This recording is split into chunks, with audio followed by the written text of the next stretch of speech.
for the excellent presentation. Just one comment and question. So we have a lot of regulations related to environmental and urban development in different places. So how we are going to integrate all that? And second thought is how we are going to establish a sound maintenance plan for all these initiatives that you make. Because otherwise sometimes what we see is the implementation is done, but after sometimes there is no maintenance. How we are going to address that?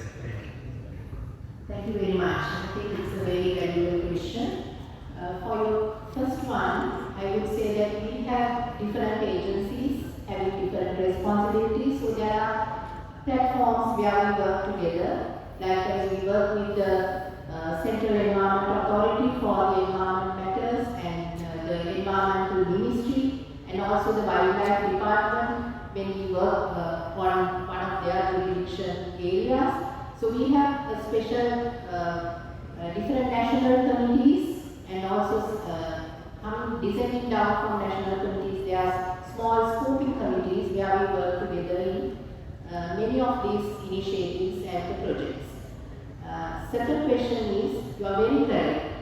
What we plan and what we build at the local authority level, the responsibility is given to each and every local authority. So it is there, what we give them is a guideline for maintenance and the regulations and what is tied up with that.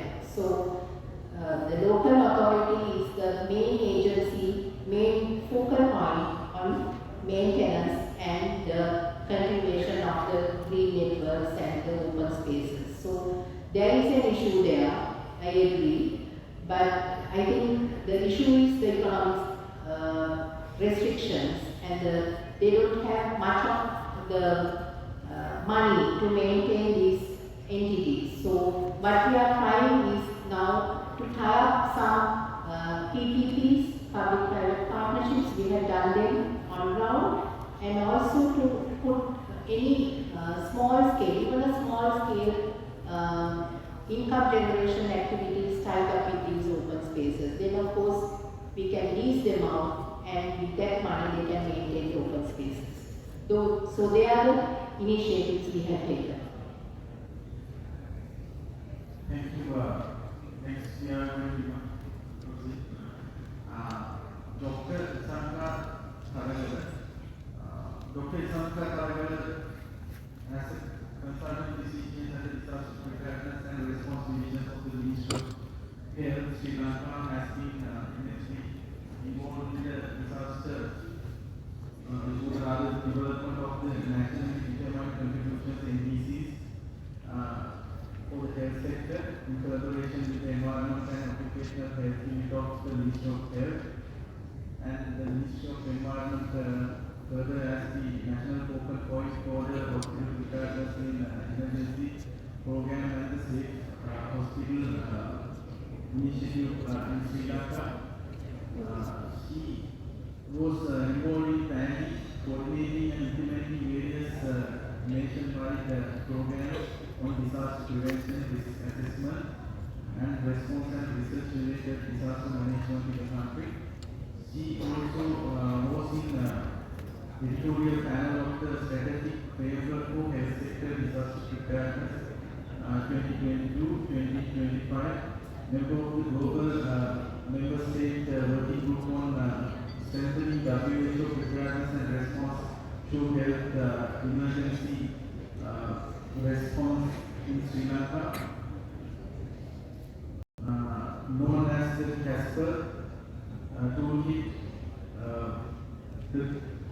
The convener of the working group of developing the national inventory of dangerous pathologies in Sri Lanka, and also independent technical expert from Sri Lanka for the WHO regional meeting on international health regulations, monitoring and evaluation framework. Isanka also has contributed to the National Health Strategic Master Plan 2060-2025 of the Ministry of Health, Sri Lanka. So let me invite her for this presentation. Thank you, Chair. Ladies and gentlemen, Let me draw your attention to baby Kamsana, a 2-year-old daughter of Mr. Rakulan from Mullatir. Following heavy rains and floods, a tree fell into their house and it collapsed the wall of the only room that the house contained where the family were sleeping. And the injuries caused by this event ultimately resulted in the death of this child. She, who hasn't even seen the world properly, basically had to face the consequences of our doing. The story of Mrs. Sumana from Aranaka and Mrs. Sangare from Media Batter, who faced the mudslides following heavy rains and falls, are the same. They lost their husbands, and in fact Mrs. Sumana lost her eldest son, as they succumbed to the injuries from the collapse of their own house. Then also, if you have ever visited to a place where a disaster or natural climate-related disasters, you will hear statements such as, "There is no coming back from this. I lost my everything over one night. I'm already in debt. I do not know how to start again." And many children became orphans. These are the voices of devastated people or the disaster victims, mostly following natural disasters during the disaster epidemiology of Sri Lanka. With that background, ladies and gentlemen, with a heavy heart, let me speak about the topic today. So I will be talking to you about the global climate change, the Sri Lankan scenario, and climate-induced injuries, and managing the opportunities, challenges, and recommendations for managing climate-induced injuries. In fact, my task has been made very easy by my previous speakers, so I won't go into details of the global climate change and Sri Lankan scenario. But all that you have to know is I will be giving you a brief introduction. Well, the Earth's climate is changing and it is getting warmer. The global temperature is rising, as you can very clearly see in this graph. The magnitude of this climate change will depend primarily on how well we take care of our mother nature. And the greenhouse gases that we emit, which are known as the heat-trapping gases, how much do we emit those gases into the atmosphere? This graph shows the human force emissions of greenhouse gases over time. So the carbon dioxide, which are being emitted following fossil fuel use and industry, is the single largest contributor, with contributing 64% to the greenhouse emissions. And of course, the changes with the land use and the deforestation has resulted in 11%, and methane contributes to 18%. So, as the previous speaker said, if we continue to do what we are doing now, it is inevitable that we would be resulting in a global warming of 5 degrees Celsius in the near future. But what is most important, my friends, is that if we largely reduce this emission, we can limit this change into about 2 degrees Celsius.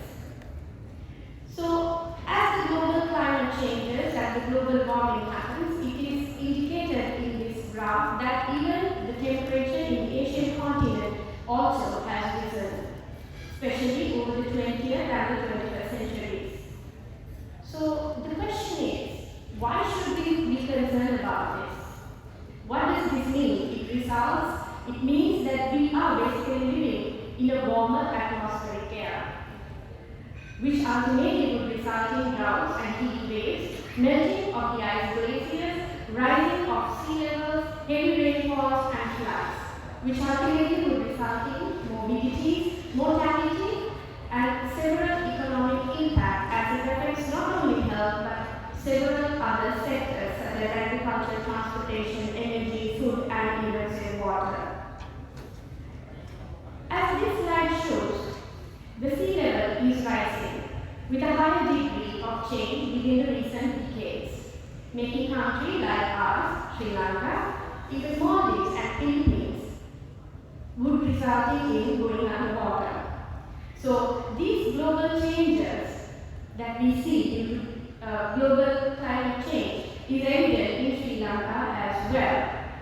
As it is shown in this graph, the Sri Lankan atmospheric temperature is increasing over the years. And further, we also have a higher rainfall, as our previous speakers told you. As you can see in this graph, we had high rainfalls in the years of 2010, 2011 and 2014. And if you can remember, we had large or major floods during those periods. And also, the 2016 and 17 resulted in catastrophic floods in the wet zones. Whereas, the 2016 and 18 period again resulted in low rainfalls in the dry zones, resulted in droughts. So in the same country, in the same period, in the wet zones we had catastrophic floods, whereas in the dry zones we had droughts. So with these climate changes, we are more vulnerable to heavy rainfalls because of the unique position of Sri Lanka and being it an island, we are anyway at a higher risk of having natural disasters. So it is inevitable that the climate change happens. So therefore, what does it mean to us is that if we are to face these climate changes, then yes, we as a country would be facing more and more natural disasters, and it is imperative that we act upon it and we learn or we teach our population to adapt to it. And ladies and gentlemen, you have experienced the consequences of that.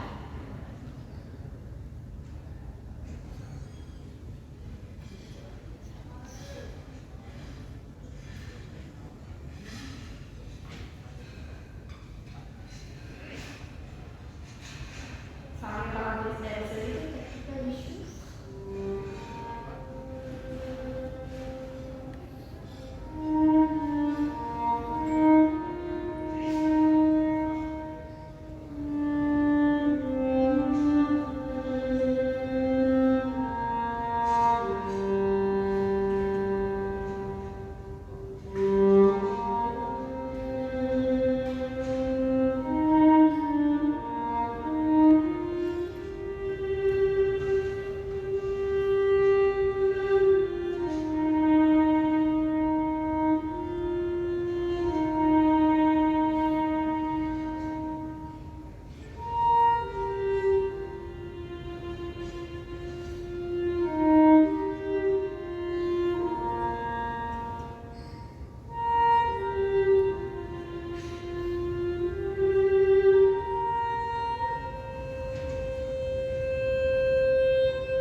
climate change impacts based on our socio-political and geographical variabilities and readiness to improve our resilience. As shown in this graph, our score is gradually increasing, indicating that we are slowly increasing our resilience to impacts of the climate change over the years.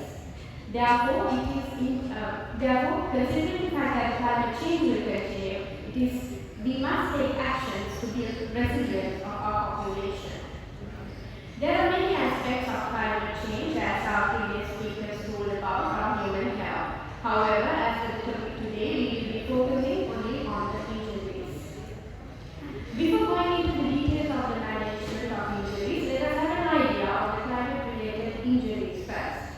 As I mentioned earlier, Sri Lanka is highly vulnerable to get floods following heavy rains due to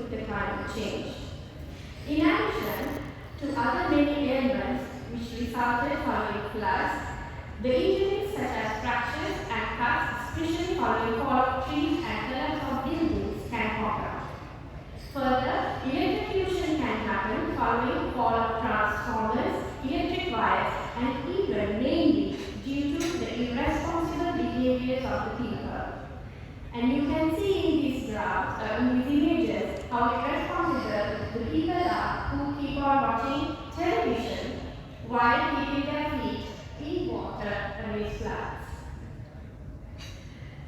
Drowning is also a common injury that results in during floods, and it is majorly due to irresponsible behaviors of people, as you can see in these images.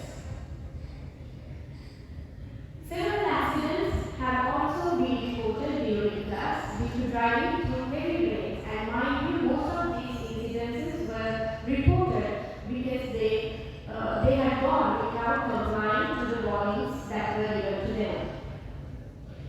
Storms will result in injuries such as injuries following heavy rains, floods, high winds, and of course even falling off trees, and electrocution due to damaged transformers and electric wires.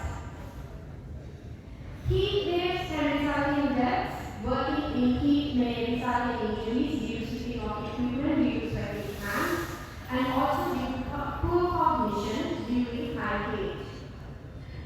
Irritation due to high heat and sweat will result in people being more angry and violent, resulting in injuries and accidents.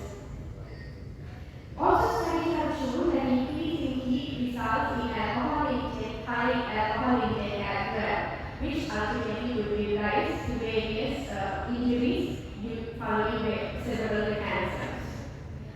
Further, droughts may result in suicides due to crop failures, financial losses, and resulting in suicides. And of course, there have been injuries reported following dry droughts. Fires result in deaths, burns, smoke inhalation, and injuries due to fall of trees. And there have been 123 forest fires incidents in the country within this year itself, mainly due to high temperatures. Also, loss of infrastructure and crops result in grief and anger, causing violence. As I told earlier, the sea level rise will result in several injuries and inundations. So, in addition to all these injuries, there would be several concurrent cascading as well as secondary events such as blackouts, loose communications, affected transportation, no fuel, no food and no water for consumption, and even hospitals could be affected, and the hospitals might lose power, which would make the whole matter much more worse. Coming to the opportunities, recommendations, and challenges of managing climate change related injuries, I will first discuss about the opportunities and challenges and recommendations related to prevention and mitigation of climate change related injuries. Considering the opportunities, we have relevant legal frameworks and policies in place. The National Environmental Act and its amendments, the Climate Prosperity Plan, the Policy on Climate Change, Carbon Net Zero 2050 Roadmap are a few to be named. One major achievement of the country is that we have identified the intended nationally determined contributions with the involvement of the multi-stakeholders. All these, if implemented effectively, would allow us to control the climate change and improve the adaptation of our population accordingly. Further, Disaster Management Act 2005, the Disaster Management Policy of 2010, resulting in the establishment of Disaster Management Center, is important to be mentioned. The Disaster Management Center works in collaboration with several multi-stakeholders, including the disaster preparedness and response division of the Ministry of Health, to mitigate and prevent the emergencies and disasters, including climate change-related disasters. The Directorate of Non-Communicable Diseases are also. There is this national policy and strategy framework of injury prevention and management, which is produced by the Directorate of Non-Communicable Diseases of the Ministry of Health, further allowing the multi-stakeholders to work together so as to prevent and mitigate the climate change-related injuries. I will talk about the challenges and the recommendations together. Even though prevent, mitigate, and effectively manage the climate change related injuries, there is much room for improvement. Political as well as relevant bureaucratic leadership for injury prevention is essential, while it is often gets shadowed by many competing interests.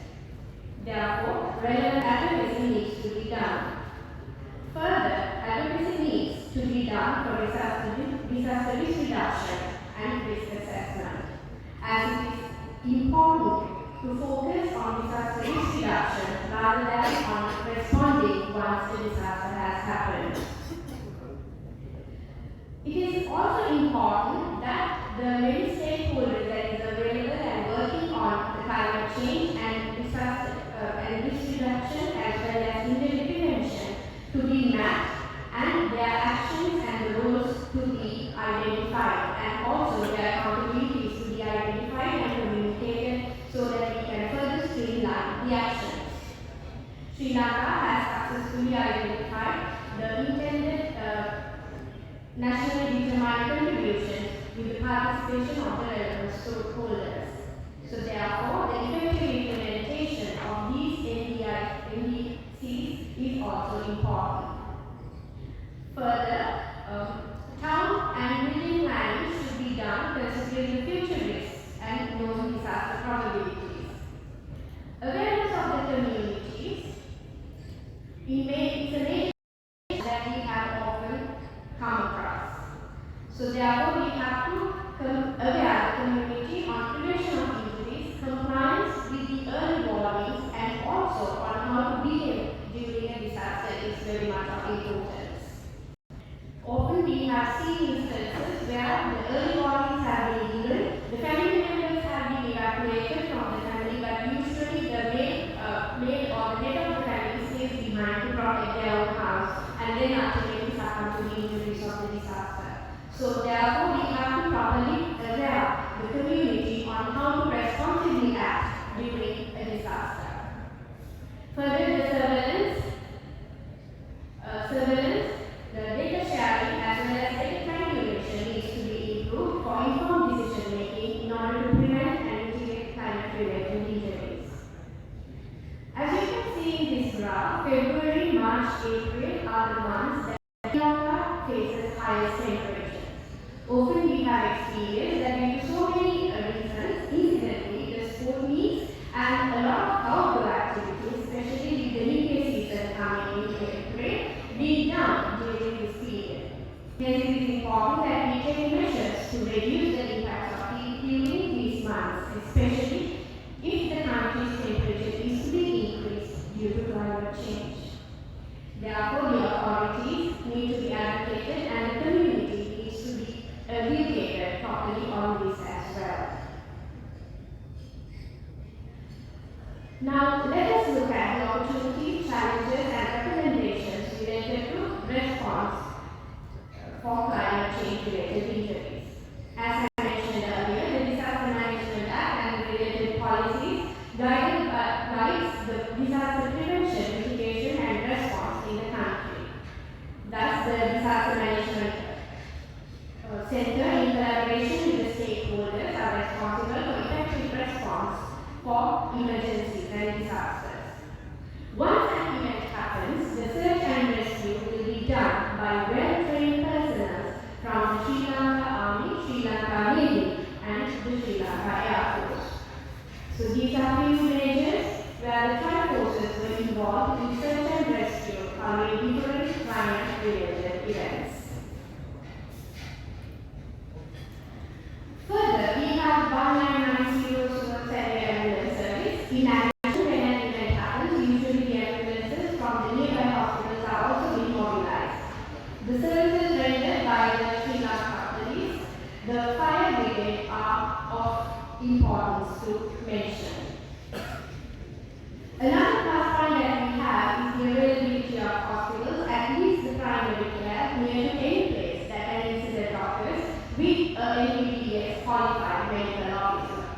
Availability of accident and emergency services across the level of care is another plus point that Sri Lanka has in injury management during a disaster.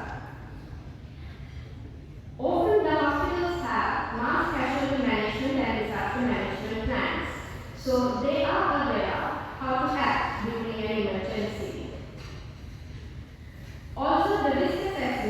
on the hazards, vulnerability, exposure, and capacities have been done in several districts of the country. This allows the local authorities and the relevant authorities within the region to make proactive measures prior to a climate-related disaster happens. Therefore, preventing, mitigating, and effectively managing the injuries that occur following the event. Although Sri Lanka is at a better place in responding to emergencies and disasters following a climate-related event, given the circumstances, there is much room for improvement. Further strengthening of the search and rescue process with the provision of relevant equipment necessary for first aid provision is important. Also, it is important in strengthening and training of search and rescue teams on first aid provisioning. There have been instances where we have experienced lack of communication between different authorities, the local authorities and the area hospitals, within the hospital itself and between the referral hospitals. So therefore, strengthening communication at all levels is essential for effective management of disaster-related injuries. The Ministry of Health is currently embarking on establishing emergency medical care teams initially at least at the tertiary care hospitals with the plan of expanding further, so that the triage and the necessary care will be given to the disaster victims on site prior to patient transfer, resulting in reduction of relevant morbidity and mortality. There have been instances where we have seen that even walk-in patients being transferred to the referral hospitals. Therefore, it is important that patient transfer in disaster be further streamlined. It is essential that hospitals be ready with a plan B as their search capacities will be exceeded during a climate-related disaster. Therefore, foreseeing the future and ready with the identified areas for triage and mass casualty management needs to be done by the heads of the institutions. Disaster management plan development with dissemination among the stakeholders is also important. Conducting disaster drills at least annually to develop effective patient management during a disaster. Also, the Disaster Preparedness and Response Division of the Ministry of Health has conducted a survey among certain hospitals to assess the structural, non-structural and functional integrity of the hospitals to face any disaster and to function, that they can function as usual even if it is affected by a disaster. And what we found was that many hospitals are not, they do not have the integrity to function properly in during disaster. These are few of the images that we have seen in the hospitals. That it is important that the measures are being undertaken to improve the hospital structural and functional integrity. And one of the other major changes during the climate-related disasters is that the hospital itself can get affected by it. Therefore, it is important that each hospital has another plan for managing the injured following the disasters, or basically the disaster victims, and also the patients who are already in the hospital when the event occurs. Continuous capacity building is another important requirement for all relevant stakeholders. And these are some of the images of the capacity buildings that we have done among, that has been done among relevant stakeholders. Considering the relief phase, we are fortunate that there are many stakeholders volunteering to provide relief services to the victims. However, it has to be streamlined and planned, customized vocational training should be provided to the disaster-related injury victims. With that, ladies and gentlemen, I would like to conclude my speech by a quote from Barbara Mikulski. Each one of us can make a difference. Together, we make change. So, let us join together, join our hands together in order to make a better Sri Lanka and a better world. I would like to acknowledge these eminent people who actually provided the